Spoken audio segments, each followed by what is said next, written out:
All right. Thank you for joining us in Spirited Conversations number 4. And today we have Suzanne Culberg joining us, who is a fellow intuitive. And I know I have been known to see how many Tim Tams I could stick in my mouth at one time. And Suzanne Culberg is a weight release expert. So I feel embarrassed just even saying this. But she's also someone that wouldn't be caught dead eating kale. So the thing I like about Suzanne is that she's real. She's no BS, just like me. She is an intuitive, and she's someone that has actually overcome the weight release, weight gain, weight release kind of cycle. And she's dieted, she's binged, she's dieted, she's binges. She's actually gone from a super huge 150 kilos to releasing 78 kilos. And look at you now. I mean, you wouldn't even guess it, would you? No, I've been very fortunate. Yeah, you have. But your passion is to really help ladies escape that up and down yo-yo thing, isn't it? Yes, definitely. I'm just reading it here. And more that, it's not about what they're hungry for, the food. It's actually something underneath that they're hungry for, isn't it? Yes, so weight is a physical representation of a mostly mental, emotional, spiritual, even depending on your beliefs, issue. And often when we don't address that and then we eat to fill a need, it shows up on the physical. Well, that's what I believe. So like when you're a bit nervous about something, you go and raid the pantry. Yeah, when you're nervous, when you're bored, when you're embarrassed, when you're tired, when you've overgiven to everybody else because you have poor boundaries. Yes. And then just find yourself in the pantry going, what can I eat? So many things. Yeah. And the thing that the reason why you're here is because you've done the Psychic Connection package. So you've done my course, but you've taken an element from that course and really made it your own, haven't you? Yes. And I call it the cycle of suck. Yes. Right. But it actually has a proper name, doesn't it? Well, I've called it the struggle and success cycle, but I reckon the cycle of suck sounds better, but anyway. But it's where you try something, and certainly with psychic work, you try something new, you try a new technique, or you go to explore something, and then you come up against your first little bit of resistance, and then you start thinking, this sucks. And then you think, I suck. But you've actually got this really cool way of navigating that. So I'll hand it over to you because this is awesome. Awesome. Thanks, Denise. Thanks so much for having me. Just before I do share my screen, I just want to say to anyone, feel free to eat Tim Tams in front of me. Never feel that you can't, but you do have to share. Just saying. But don't eat kale. No. Well, you can, but I won't ask to share that. Okay. Just a moment. Hopefully that's going to come up as a slideshow. There we go. Oh, am I going to need to swap screens? Because I don't want you just seeing. What are you seeing, Denise? I'm seeing the struggle cycle. You're not seeing the side bit with the notes because I've got a dual screen is all. No, perfect. Okay, awesome. Okay, so bear with me. Tech's not my strong point. So what happens, whether it be, so you introduced this in the Psychic Connection package and I loved it and I messaged you. I was like, can I pinch this? And you're like, yes. So I took it a step further. So whether it be our psychic journey, our weight journey, whatever it is, we realize we're not where we want to be in some aspect of our lives. And we're like, what can fix me? And we go looking for a book, a course, a podcast, a coach, whatever it is. We go searching for the answer and then we find it. Even. Pardon? Or a reading even. A reading? Yes. And then I can get into that. But and then we find the thing and we're really excited. We're like, I found the solution. And eventually my memoir for my weight journey will come out. And every chapter I found the thing, and there's this moment of excitement. We're like, this is going to be the answer. And we get into it with gusto. We're like, let's do it, and we start and we listen to the course or the podcast or the book or whatever. And we absorb all the information. And sometimes it's kind of dangerous because by learning, we think that we're changing. We really aren't because we're just learning more. But anyway. Oh, you're just watching the videos and not doing any of the exercises. It's all passive, but it feels like, I don't know if anyone else has done it for a course. They say you teach what you most need to know. You're like, oh yeah, I'll come back. You don't come back, Or you get to the point where, and I know in the PCP, I love how you deliver it live, and there's the thing at the end of each delivery where somebody can volunteer. And I love how you don't make us, being introverted and shy, never make me do anything. But you're like, okay, I'll tentatively put my hand up. And then you're like, this is tricky. Do you know? Yeah. Or you started the diet or the program and you're like, oh, this is actually really tricky. And then you keep going and you get to the point of this sucks.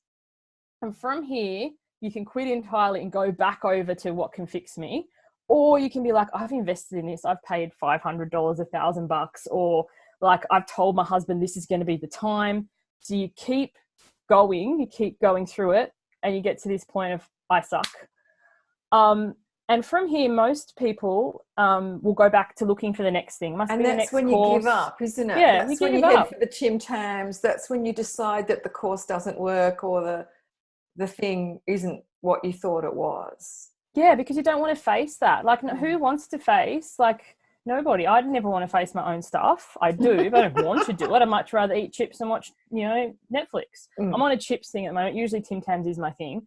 I wrote a post about hot chips today. But anyway, we're in this I suck phase, and we can either use this as the pivot point into fully changing and going into the success cycle, or we can go, oh, it's too hard. What can fix me? And I call this moment with my clients the Shawshank, for the people who are familiar with the Shawshank Redemption. You've got your little rock hammer. You can either keep digging, or you can just put your poster over it and go, no, I can't face this. I need the next thing.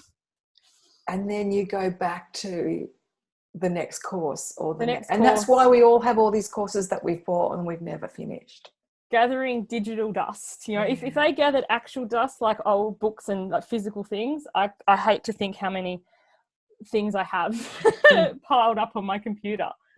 So this kind of sounds a bit gloomy, but I really say that the suck point is exciting because it's the launch point to success. Because when we're on this struggle cycle, we're looking externally. We're looking for somebody else to fix us. Outside ourselves. That program, that course. And nobody can fix us, A, because we're not broken. But B, it's the point where we've actually really got to do the work ourselves. And that can be quite overwhelming. And it can be intimidating and scary too. Oh yeah. Yeah. Especially on your own, because you don't know, you don't know, like, am I going crazy? Everyone else seems to get this. Are people not getting it and just not talking, or am I the only one who doesn't get it? You can feel quite isolated here. So from here, this I suck point is actually the beginning of the success cycle. And I'll put it all together in one image shortly. But when you stay in this, so like with the PCP, you stay doing the My Shiny Light every day, even though you're like, this is doing nothing. It's like the psychic version of kale, isn't it? It is. Sometimes that 10 minutes goes in a moment, and sometimes it feels like you've been sitting there for hours. You're like, Denise has somehow paused my thing and just stretched time, and I've been here all day. Yeah. But when you stick with it and you keep doing and you keep showing up for yourself, that's where, and with support, like you can post in the groups or you can ask your coach or you can get the support, but you're the one who actually needs to do the hard yards on the ground. Got to turn up. You keep taking the action. So with the PCP, you keep doing the My Shiny Light, you keep coming to the calls or listening to recordings if you can't come in live, doing the practice. Like I love how you give a one-on-one session to go a bit deeper. I've used those tools today with a client. So it's really powerful. You keep, and with weight loss or weight release, I don't like the term loss because most things you lose, you want to find again. Yeah, with weight. But anyway, story oh for my another God, day. yes. You keep, the little things, not the huge things like clean out the pantry and eat kale and run a marathon every day, but the tiny little actions that don't matter if you do them, but don't matter if you don't do them. But over time, like compound interest in a bank, they add up to the big things. Which is why we talk about the little meditation, the My Shiny Light in my course. It adds up over time. And the evidence in your course, I must admit, in my first go through it was something I did let slide. But the evidence when you talk about the psychic potato, when you've got the little journal thing down and you look at it and you go, yes, I was right there. That's building. And it's something I do with my clients in my group. Write down the things that you do. So you can at the end of the week, instead of going, I've done nothing, you can go, hey, I walked every day. I drank water in the morning every day. I made my bed, literally things. Yeah. It adds up. Yes. And then you go, I'm making progress. And from here, you're like, well, why does it lead back to I suck? Because often the weight, the psychic, whatever it is that's our surface problem, I don't like that. It's there's something underneath it, because as I said, weight's a physical symptom. There's something else underneath. So you'll come back again. And for a lot of people, that's confronting, because a lot of people I work with lifelong struggle with their weight. If they solve that, and then what? Like, you have to face a whole new lot of problems, because like, and I know for me personally, I used to have to say no because there was things I physically couldn't do. I was above a weight limit. I didn't fit on the chairs and stuff. Now, like, you want to go on a roller coaster, Suzanne? Actually, no. And I find, being a recovering people pleaser, it's a lot harder to say no than I can't. You know? So you never wanted to go on the roller coaster, and before it was like, well, I'm too large, I don't fit. And then you got to the point where you realized, actually, roller coasters aren't for me anyway. Yes. And people think that like your life's magically changed when you drop the weight, and your life is changed, but you're still you. You just take up less space, you know? So, and I think for a lot of us, the confidence or the happiness or the joy or the thing that we think will come when we get close to our goal weight and we're realizing, oh, it's not there, we either push the goalpost back and think, I have to lose more weight, or I have to get toned. There's this thing about tone, you know? So that's like, when the I suck come in? Yes, because it's like, oh, here I am again at this point where I suck. And what's my next goal? Because I always use food analogies. I know you like this one because you like cake. If you were a chef and you were using weight loss or developing your psychic ability, like baking a cake, once you've baked the perfect cake, then what? You don't just quit your career and retire. You're like, oh, I might try souffle, or I'll bake something else. Yep. Once you've reached your weight goal, or once you've explored a certain aspect of your psychic thing, and you know, like I said to you, for those people who haven't done your stuff, you have this clairaudience challenge, and I was like, well, I don't have that skill, you know. But it was like, oh, this is interesting, but I suck. I don't hear anything. So it's a whole new cycle again. Right. So if you look at it all together, it's supposed to be like an infinity. So my membership is called Why Wait, with a W and an 8, because it's not actually about the physical weight. It's why wait to take action. And the 8 is an infinity. So that's why I've done it here. So you're going in this direction, and then you go in this direction, and then sometimes you can slip back down here again. And it's not a relapse. Like, you have the skills to move around faster. But, you know, there's still times, like I think for a lot of people with weight loss, they're looking for a cure. Like, I don't ever want to eat emotionally again, or I don't ever want to binge again. But for me, the biggest thing I've learned is what now constitutes a binge would have been healthy before. So the amount and stuff changes. Right. But also it's a sign of something else. When I overeat, where am I not looking after myself, pretty much? So it's not like freak out, oh my God, I'm a failure, I'm going to get fat again, I can't do this. It's like, where do I need to slow down, and what do I need to do differently, you know, to look after myself? So true. I love that figure 8, because it's talking about the soul aspects too. And so often too, where people embark on psychic journeys and training, and they think, well, that's it, you know, the heavens are going to open up and I'm going to hear the voice of God and my guides are going to tell me what to do. And in fact, they're going to do it all for me anyway. And then they discover, oh, that maybe not what's happened. They can feel, then they're in the I suck thing. Yes. Actually, if they just keep on doing the thing that they should be doing, those little steps, they're going to get to that point. Exactly. Yes. Wow. Awesome. Cool. All right. So I'll end the share there, but thank you for letting me share that. Yeah. Well, that's why I was fascinated by, because so often we can feel like it sucks, and then instantly we feel like we're bad, and it's not the case at all, is it? Not at all. No. It's like we're moving towards more awareness all the time. Yeah. And it is like that Shawshank, because that bit just before it gets better, it gets harder. Like they call it like the darkest before the dawn, or, you know, like that bit where you think, for some reason I'm reminded of labor and it's like, I can't do this. I need the epidural. We're committed now. And then you're in transition. That's the word I'm after. But then it gets easier. Well, but in labor, you say you can't do it, but you actually already are doing it. Like, yeah, exactly. And it's the same with this. You're already doing it. You know? Yeah. So that cycle is just part of a natural cycle, but sometimes we think when we reach that I suck stage, we think that's the end, but that's actually a doorway to the next level. Yes, and it can be exciting. And when your old behaviors come back, whatever they be, skipping meditation, not keeping your evidence journal, eating when we shouldn't, I don't like shouldn't, but eating when you normally wouldn't, instead of making it be I suck, if you can take the moment and go, oh, what am I not seeing here, where you can get a coach or a friend or somebody to reflect back to you, it can be really exciting and expansive rather than, a quick point. And that's what you do too, because, I noticed that you don't do weight release, or you don't do weight loss, you do weight release.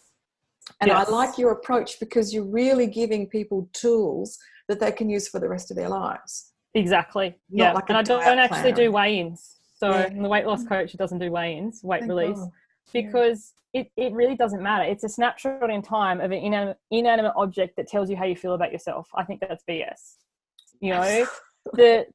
The tracking, the habits, the walking, the water, the portion, the mindful of what you eat, those things will result in the scales. Standing on the scales and then trying to recreate yesterday when this is a moment in time and a trajectory is useless and just makes you feel crappy about yourself. Oh, how many times have I felt judged because I've hopped on the scales and it's been 1 kilo over or something, and that's it, I suck. Yes, exactly. And people do that daily to themselves. Like they let the scale decide their mood for the day. And I didn't want that for my children. So the only reason I have my scales in my house is if I go on holiday to make sure my suitcase weighs in. There you go. I love it. So you've got something coming up very shortly that's going to help people get some tools for this. Yes. So it's a short course. It's 2 sessions. It's called Reboot Your Resolve for Weight Loss. And it will be run live, but you can register for the recording because it's 8 p.m. Sydney time. I know it doesn't suit everybody. On the 22nd and the 29th of January, it's $50 Australian, and we're gonna really get into, it's not just gonna be another thing that you listen to and go, that was nice, or I know that, because knowing and doing are not the same. But that's the bit where you're not turning up for yourself and you're just watching it, being the armchair psychic or the armchair person that's losing weight. And very interactive, journaling prompts, getting deep. In a group environment, it's really good. A chance to ask questions and a chance to realize that you're not alone. What I love most about delivering these things live is the chat box, because often people don't want to share because it's embarrassing or they've never had anyone who understood them. So with the Zoom, you can put it just to me, so it comes up as anonymous, and somebody will say something and you'll see all the nodding and you'll have the me too, and you're like, oh, people get me. On one of my calls, I remember once somebody saying, I go to the gym and then I go to Macca's on the way home. Nobody else could do that. I think there was 6 others who were like, yeah, me too. So, or I put the chocolate in the bin and I say I'm never going to eat it again. And then 2 hours after my kids go to bed, I bin dive and get that back out and eat it. Not alone. You know what I mean? Yes. So the support there is really important. Definitely. And to feel safe too, which is something that we need to do as psychics as well, is feel like we're amongst people that get us, and it's okay to share. And everyone's got their own way of doing it too. Yes, definitely. Fantastic. I love it. I'm still going to call it the cycle of suck. Cycle of suck. Love it. And I'll probably share this in the Psychic Connection package with my students already, because it's really good. But it basically it means that, when you get to that I suck stage, there is another door. There is something beyond I suck. Yeah, and the way out is through, kind of like as we're saying, birth or a butterfly, in the cocoon to emerge, rather than going. I think that's the big thing. It's a personal responsibility. It's like I'm in this, I'm doing this. Nobody else can fix me. A, you're not broken, but B, I can do this myself with support and with guidance, but I don't need to outsource it to a personal trainer or a nutritionist, or some people say, if I just had all the money in the world so I could have a head chef, and would you really want someone following you around 24/7, slapping stuff out of your hands? How long until you would fire them and tell them to piss off? Do you know what I mean? Yeah. So, yeah. Or how do you say, have you meditated yet? Have you meditated yet? Yeah. Yes, I have. I'm going to lie to you, Denise, because I don't want to face it. Yeah, but I can see your energy field, and I know when you're lying. Well, I actually meditated just before we jumped on. So did I. Gold star. Okay, so look, that is awesome. And I love the correlation between what we do as intuitives and what you do and that whole thing. And I hope that that's really helped people understand there is another step beyond the I suck. And that if you are also working with this and looking at weight release, come and check out Suzanne's program. It's going to be, even if you miss it this time, it's going to be available online, isn't it? You can just buy it as a and listen along to it. And if you've got any questions, send me an email and I can follow that up. So you know, like I don't want anyone to ever feel that they're like, okay, I didn't really get that. Questions are really powerful. Always ask for guidance, and even if somebody's asked the question before, just that little nuance to it. Yeah, totally. Awesome. And I love how you're currently into diamond dots, because the last time I spoke to you, you're talking about Candy Crush. And I don't know what diamond dots are, but they sound like they're the real life version of Candy Crush. I hadn't thought about that before, but kind of. And I actually have something at the end rather than it's in the ether on my phone. Yeah. I love it that you're just totally into it and you just get into this and away you go. And if you don't know what diamond dots are, you better message Suze and find out. It's like cross stitch for lazy people without a pin. So if you're watching TV and you want to keep your hands busy, instead of eating Tim Tams or chips, like you're not going to stab yourself accidentally because it's made of stickers. There you go. and yes, because sometimes we need to keep our hands busy too. Absolutely. Awesome. So now you know that most people know me as the no bullshit clairvoyant. What is no bullshit for you? Oh, if I had to pick one, there's a lot. I'm known as the velvet hammer because I can be really loving, but I also can be really direct. But there's no passive eating like there is passive smoking. So if you go out with your friends and you're like, no, I'm not going to order the chips because I'm being good, and then you eat them, you're not only that bitch friend who everyone's annoyed with, but you're actually eating. It's just because it's from someone else's plate doesn't mean it doesn't count. And so it's not like if you eat it in the cinema and it's dark, it doesn't count. Yeah, or you eat it off someone else's plate, you eat it. There's a whole list of things, but every eating counts. And don't count it in the way to beat yourself up and go, I suck or whatever, but to be like mindful of what you actually are eating. Mindful. Well, that's the same for psychic work, isn't it? The mindfulness. Yes. Very, very much. Awesome. Thank you so much, Suzanne Culberg. Thank you for having me. Having a spirited conversation today. Love it. Ciao. Bye.